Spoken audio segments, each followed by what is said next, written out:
Did you know that 2025 is the year of the snake according to the Chinese zodiac? Well, what's so special about that? Well, the year of the snake tends to be years where there's high levels of stock market volatility and world strife. Let's get started.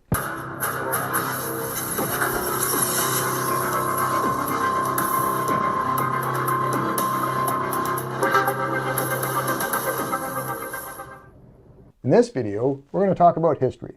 We're going to look at past occurrences of the year of the snake and what happened to the stock market and the world in general during those years. It's pretty interesting, but this is a very pragmatic video. We want to talk about, well, what do we get out of this?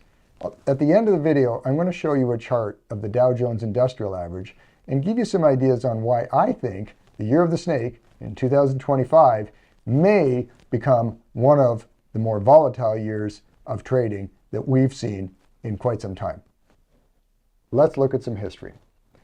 Well, we have 100 plus years of history. This chart goes right back to 1900.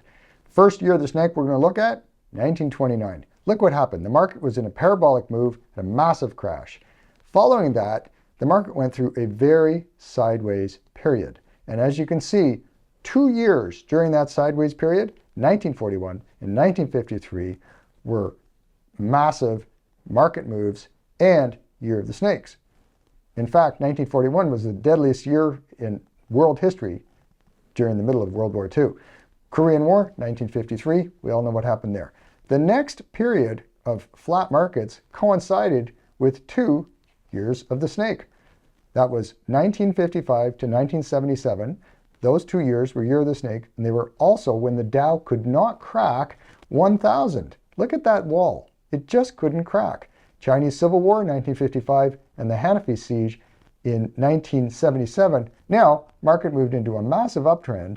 We did see one other year of the snake, 1989. You guys will remember Tiananmen Square. It was also a year when the Eastern Bloc revolutions were happening, and interestingly enough, lots of volatility right around that year.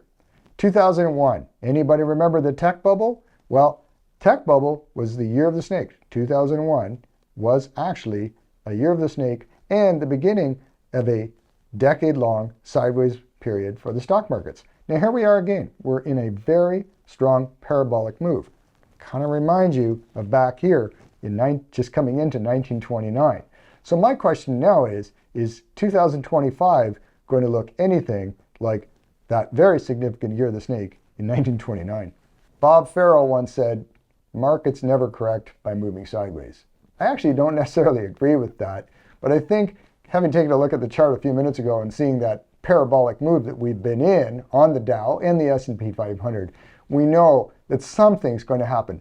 Nothing goes up forever, guys. You can't expect that 2025, whether it's the year of the snake or not, is going to make another 20% return for your fat wallet and your fat portfolio. So I think something's going to change.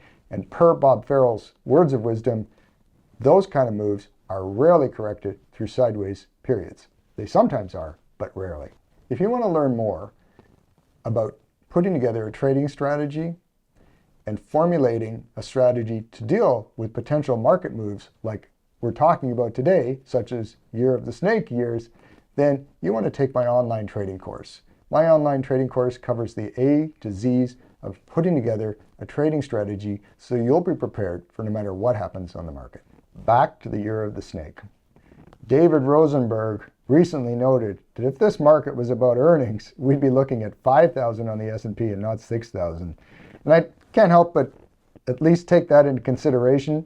I'm all about the charts, but you got to accept that this market is anything but fairly valued. Now let's take a look at that 100-year chart we were just looking at a while ago, and that's the Dow Jones Industrial Average going back to 1900. What I've done here is I've drawn 2 red lines on the chart, and basically they just represent the peaks and the troughs of the major moves on the Dow since 1900. And you can see we can draw a trend channel outlining those peaks here and the troughs here. What you're seeing is whenever the market gets to the top of that range, you often see a retracement, whether it's to the very bottom of the range or somewhere in the middle. Either way, markets don't last too long at the bottom or the top of a trend channel. In fact, some people call this regression analysis. Markets often try to regress to somewhere in the middle of that range. You can see on the chart, if I back it up a little bit and erase a few of my lines, that this market has been moving very exponentially since the 2008 crash. It's time for it to move down to at least the middle line. Bob Farrell noted that exponential moves on the markets are rarely corrected sideways. I happen to agree. We're right at the top of a 100+ year trend channel. It's time for some sort of a correction. Will that happen in 2025 because it's the year of the snake? I can't tell you that. What I do believe, though, is it's inevitable that we see some sort of a pullback on the markets over the next little while. Thanks for watching. We'll catch you in the next video.